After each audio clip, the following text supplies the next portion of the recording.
Hey friends, this is Mark Suroviec, host of the Workplace Solutions podcast, inviting you to discover the joy of work.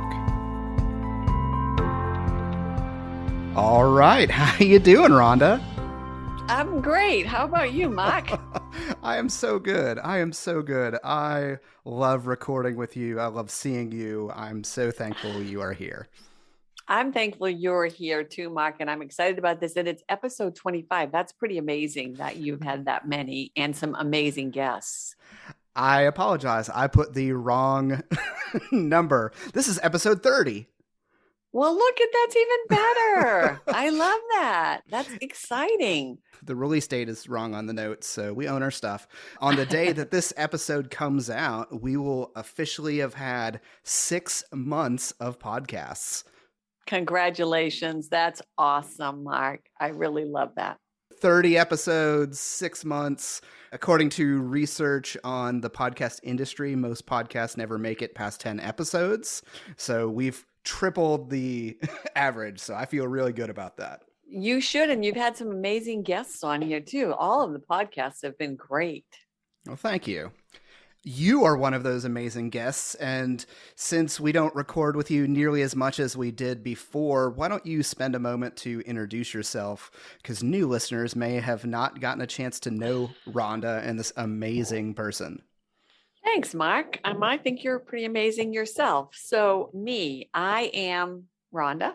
Mark's used to be person that I worked with, and now I'm just a person that gets to come on and play on podcasts with him, which is amazing.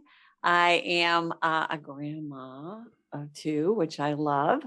I work full time. I'm in the process of getting my coaching certification. I'm in the process of getting my yoga teacher certification. Mm-hmm. I have so many things going on, and I'm excited to be here to spend this time with you, Mark.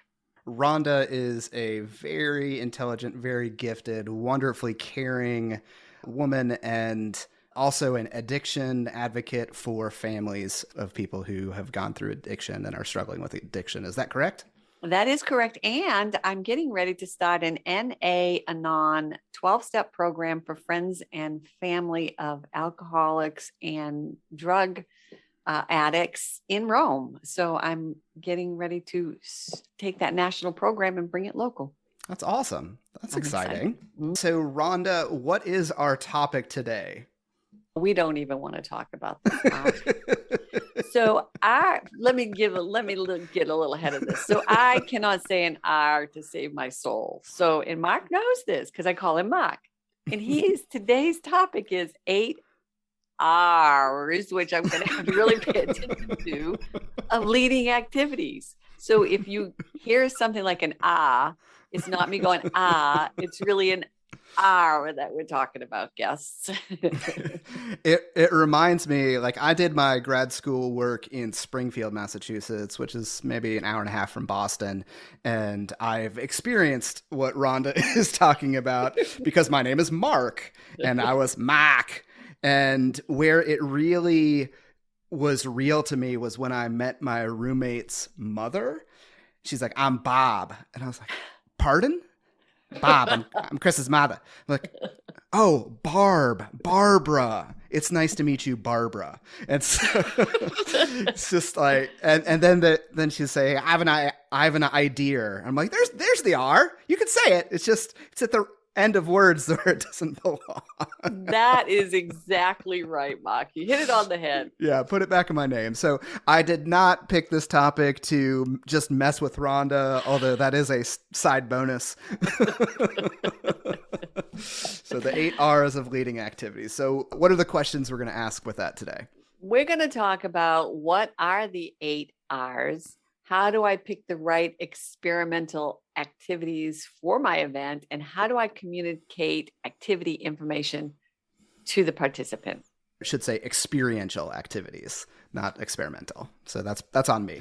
We own our stuff. It says experiential. So I don't do R's. I don't do R's and I don't read. I mean, we're on a roll. I love it. We are going to have a blast today. We are celebrating 6 months of podcasting, yes. and we're just going to have a good time. So I hope that's okay. I've got some new, we still don't have a good word for what we do as icebreakers yet, but I've got some new cards. And so I'm going to pick number 87 from this deck. So, Rhonda, how did you make money as a kid? How And if it, define kid? Do I have to be like 5 or 6 or 7 and be a real? What is a kid? if you've got an interesting story from your childhood before you were gainfully employed, then share that. Well, I think I used to just get my change from pickpocketing my dad when I was young. So I'm not sure that goes for a job. Well, it says how did I make money, and that is making money. I was pickpocketing my dad. Okay. Yeah, That I don't know what the statute of limitations is for petty theft in Massachusetts. So I think I told him about it at an older age. But my first real job was actually in a grocery store. I used to call myself a grocery pusher. So no wonder I work with the addicts now. I was a grocery pusher. when I was, it was middle school at some point.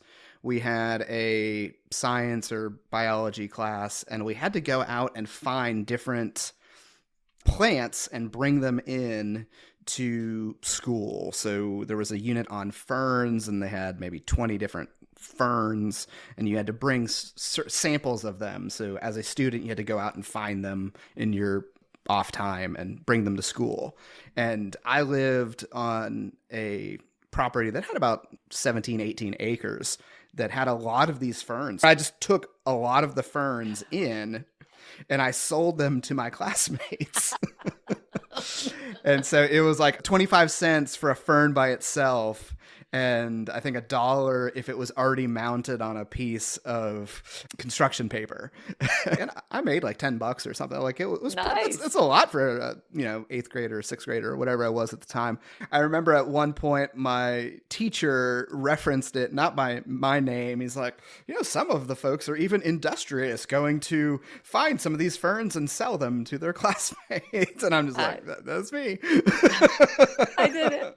Nice work. So I sold ferns. You little entrepreneur, you. And Yeah, that $10 today would buy you like a gallon of gas. So, I mean, move ahead. I don't even want to go there. Oh, Okay. man. So we've done our warm up. We're going to talk about the 8 R's, and hopefully that won't be too bad for Rhonda. And so a couple things before we begin. One, I'm super excited about this topic. I love activities. I could talk about activities all day long. We're taking one of those rare opportunities to focus in on some specific facilitator skills. Number 2, what we're going to be talking about today is a little bit of a sneak peek of content of a workshop that Workplace Solutions is in development for, that I've entitled Bring Training to Life! How to make learning more fun, memorable, and effective. So this is a train the trainer workshop that is really designed for folks that don't have this experiential learning background and say, how do I, if I'm a manager or a corporate trainer, how do I bring some of these principles into the kind of teaching and training that I'm doing. So if you're interested in that, email me at mark@workplaysolutions.com and I can tell you more about that. And at some point, we'll have more information about that up on the website as well. But that's coming. We're getting a sneak peek in some of the content. Other thing is, if we're using terms you're unfamiliar with, there's some previous episodes that are worth going back and listening to. So if you're like, what's experiential learning? We have an episode on that. That's episode 12. If you're like, what's facilitation? And why should I care? There's an episode 3 and 4. What is facilitation and why should I care? If you are in our audience and one of those folks who does facilitate groups for a living, we love what you do. Some of this information won't be new, but we hope that the mental model we use will be helpful in organizing your thoughts and planning and communication. Agreed. Any thoughts on that? Yeah, I think that's great because it could give you just a new, fresh look if you've been doing it, or a completely new look at you haven't been doing it. Great, Mark. Great. So, what are the 8 R's? Is that our next question? Because Yep. I'm going to tell you what they are. They are the reasons, the results, the recommendations, readiness, rules, risks, resources, and reflections. And I think you have a story about 4 of these R's. Yep. The origin story of where this mental model came to be started with a good friend of mine who's an excellent facilitator and instructor, Joseph Cook. So, Joseph, if you're listening, thank you for your groundwork on this. So, Joseph was planning for a training. It was a train the trainer style event, and really just wanted to simplify the communication of what to tell the participants when you're about to lead someone in experiential activity. And he came up with the 4 R's, which are result, rules, risks, and resources. And as Joseph shared that, we had some conversations, and I identified 2 more of reflection and the reasons. And in his model, he ended up choosing just to stick with those 4 for his training. If we want to go crazy, we can keep adding R's, but the first edition of this workshop actually had 6 R's, so we're up to 8. And if we discover more, maybe the 9th R is Rhonda. So yeah, there you go. There you go. You just need Rhonda. She's wonderful. I'll tell you what to do. But that's the origin. So I want to make sure Joseph gets credit for his original work on this, and I'm thankful for that foundation that he laid. Perfect. That sounds great. Rhonda read them in a particular order. The order matters, but we're not going to talk about that right now. Number 1 is reasons. And I used to say reason, but I've made this plural because one of my facilitator statements is a good facilitator always has a reason for what they're doing. And I think that statement is slightly incomplete because often it's not just one reason, it's multiple reasons. There might be a primary, a secondary, a tertiary, but there is a reason. So when you think about planning an event and you're thinking, I need an experiential activity in this training or in this retreat or in this team building session, I need an activity. What activity do I choose? That's the conversation we're going to have first. What's the reason? And the other thing we'll do is use a well-known experiential activity. I'm saying well-known in terms of professional facilitator circles or experiential learning facilitator circles, that is Keypunch. Let's go ahead and begin. So reasons. So why am I choosing this activity? What do I hope to accomplish by using this activity? So why this activity with this group of people? Why at this time? Why in this event? There needs to be a reason or reasons that I'm choosing this. And that's one of the primary skills in preparing and designing the event, is asking that question. And those reasons can be very diverse. It might be something about the environment or the feeling or that I'm going for. How does this experience feel? It might be tied to a specific learning objective or piece of content. It might be tied to something I want the group of people to achieve. Maybe that's a sense of accomplishment or empathy or understanding or diversity, equity, inclusion, those kind of things, cooperation. But there's a host of reasons. There's rarely one, but you need to be thinking about what are the reasons that I'm choosing this activity. When you're thinking about your reasons, what are you using as criteria for your reasons? Tell me a little bit about that. It depends on what stage of the design process we're talking about. Typically, this would come after performing an assessment of needs, and you know what you're trying to get out of this experience. So you've talked with the client or sponsor or whoever represents the group of people, maybe even the entire group themselves. And we did an episode on that. Might have been one of our first episodes. I think it was. And Yeah. I just wanted to bring that up for a minute so that you're not just making up stuff. Yeah. You have information as to why you're choosing. Knowing that programs are different, trainings are different, there are well-established things where the reason is because we teach this topic and this activity is a good experiential demonstration of that topic. Good. That's an excellent reason. Number 2, result. And I used a singular word here where the rest of them are plural on purpose. There is one result in how we're defining this. So that result is the executive summary. If you had to tell someone the main idea of the activity in 10 words or less, this is not every rule, this is not every nuance, it is that one line you put at the top to say, this is what you're doing. From the perspective of the participants themselves.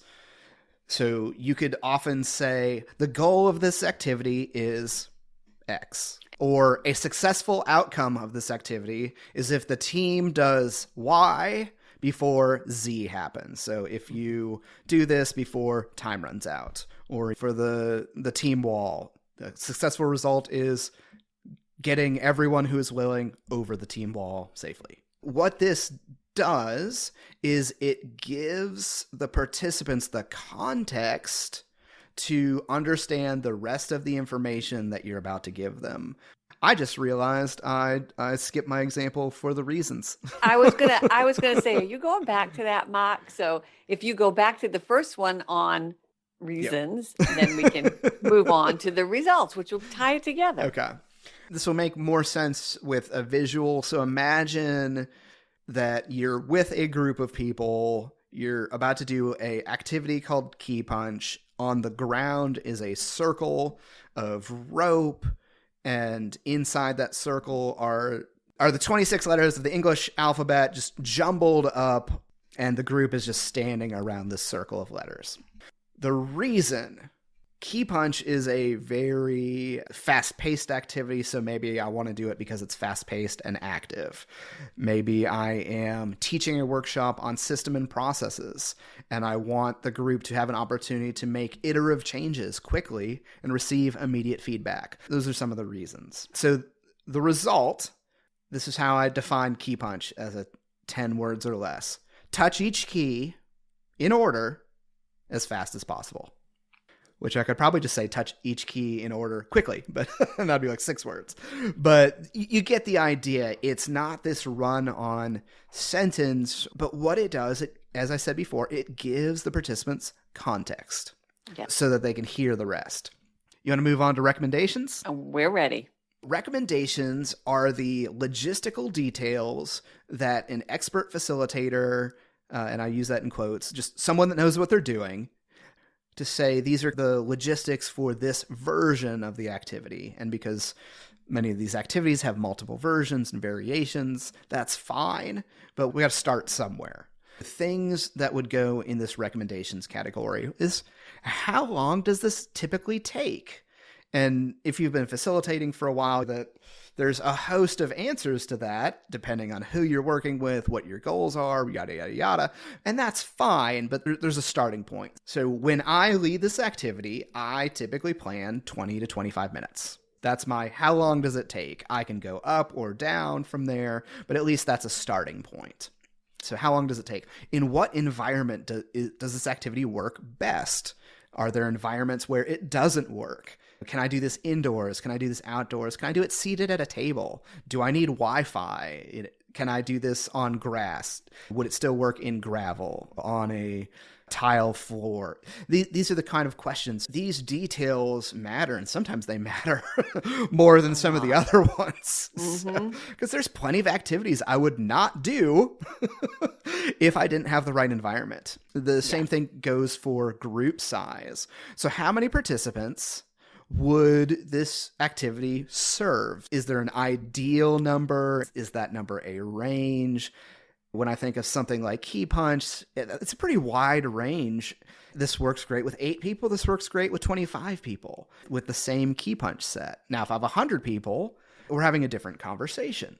There's other activities out there where if you don't have the exact right number, I'm not going to do them, or the right number within 1 or 2. And that's fine. That's just part of those considerations, is how flexible it is for size of group. There's a host of other potential recommendations, but those are the ones I really focus on the most. Is how long does it take, where should I do it, kind of environment, and how big of groups, or how big is the group size.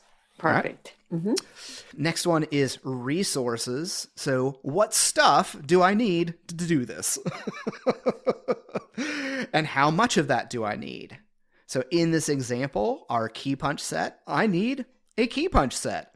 Whether that's something that you bought from a vendor or that's something that you've made yourself. I actually love making Keypunch sets. I make them using some non-slip floor products, and I think they're fantastic.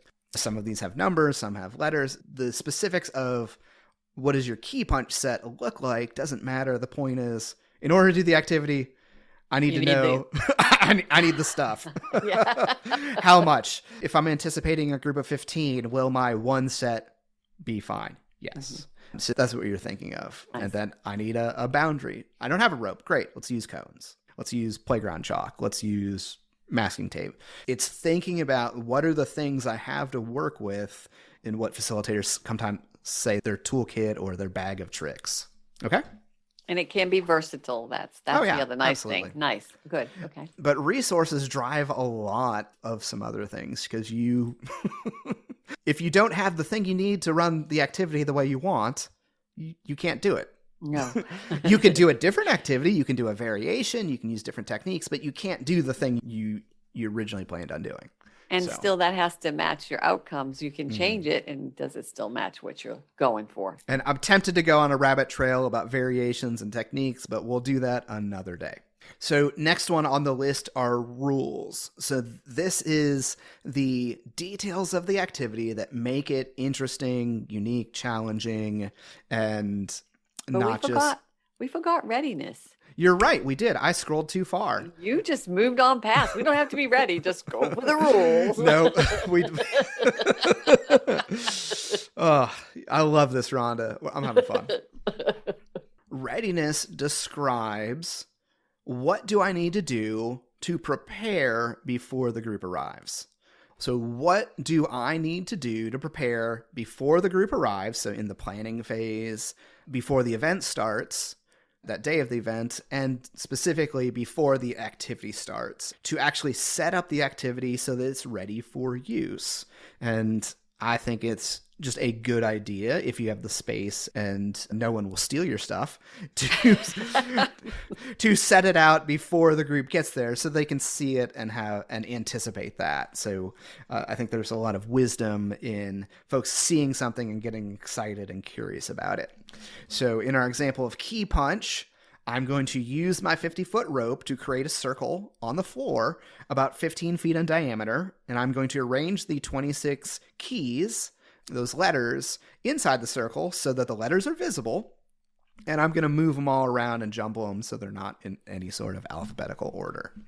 I like this idea too because it takes the fear out of what are we doing for the participant, and they have I still don't know what I'm doing, but it doesn't look like it's going to kill me kind of thing.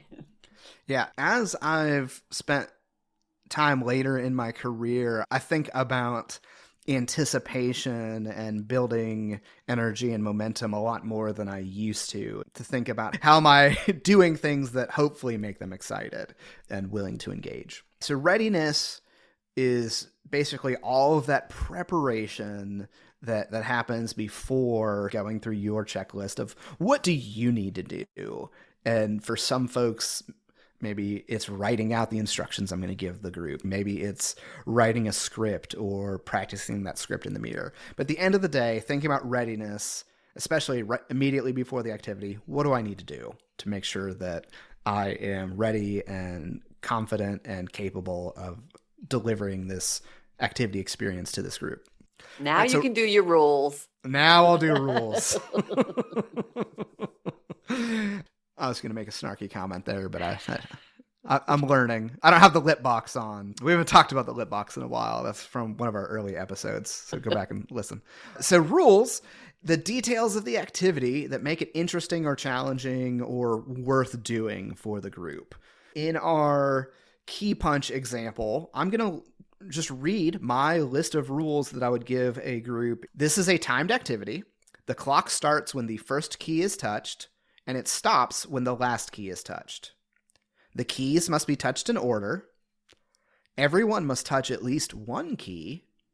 Only one person may be inside the boundary at a time. Your team has 4 attempts to get the fastest time. And those are my rules. Yeah. And that sounds easy, but when you're doing it, it's not as easy as you think. Yeah, if you've ever forgotten a rule, or you see the group doing something you completely did, like, oh, I forgot to, like, ugh. It's definitely a decision moment, and there's some advanced facilitator techniques about how to handle that. But all that to say is you need to give them some rules. Otherwise, what's the point of the activity? So exactly. To touch all the keys as fast as possible. You know, if there's no rules, then everyone just, I don't know, like lays down on them, I guess. Yeah, there you go. My time is 0. Cool. If you're going for an outside the box solution, you've nailed it. There you go. But yeah, and I bet you're not a team player at work either. Just saying. But the rules, seem so stuffy. The rules are what makes the game or makes the activity fun. If you add it to your rules, all right, you need to carry a rubber chicken while you're going. Great. Why? Because it's fun. If everyone had to be blindfolded when they touch the keys, great. That rule makes this an experience for the participants that is different and unique and novel. Yes. And that's why they're important. And in some activities, how you say the rules and how the group interprets them is the discussion you have afterwards. So you heard this. What I said was this. What the implications of what I said is actually this. But you heard this and assumed that. And those are great conversations. The rules are important. And I love them because in the workplace, you have rules. So if you're not doing this, where are you missing those at the workplace too? So I love the rules section. Yep. Not because I'm a rule follower. I'm definitely not a rule follower. Then we have risks. Every facilitator, every person using experiential learning activities in their event training program. This is one of your primary responsibilities, is to manage risk. So when I talk about a good facilitator, I say a good facilitator is always assessing the group, and they're always managing risk. Those are the top 2 foci, the top 2 priorities. There are inherent risks with these activities, so these risks cannot be completely eliminated without substantially altering that experience. And as someone who is leading the facilitated activity, your job is to manage those risks. Those risks might be physical, psychological, emotional, those kind of things. We can do a series of episodes on managing risk in some of this stuff. For now, we'll just give a peek into that and say, when I think about risk, the 2 I'm thinking about the most are the physical risk and the psychological and emotional or socio-emotional risk. And I'm thinking about the likeliness of an incident happening and the severity. And I'm using some sort of risk matrix to think about that. An example of a risk statement for Keypunch: for your physical safety, there is no running, jumping, or diving in this activity. Simple Takes as that. all the fun out. I'm sorry.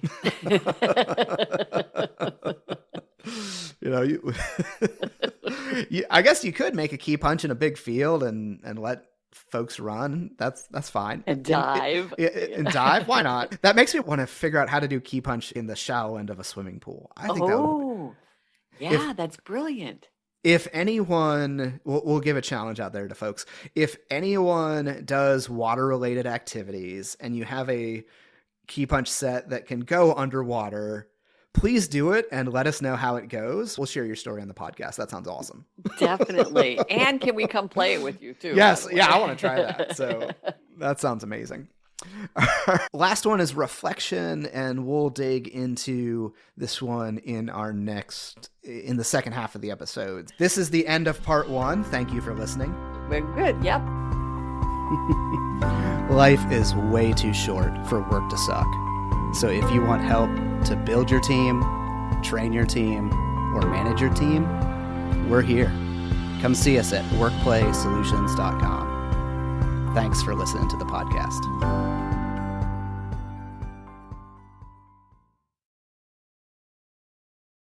The 26 letters of the kingdom of the kingdom alphabet. Oh my gosh, of the English alphabet. Oh Lord, got to take that one out. Of the English alphabet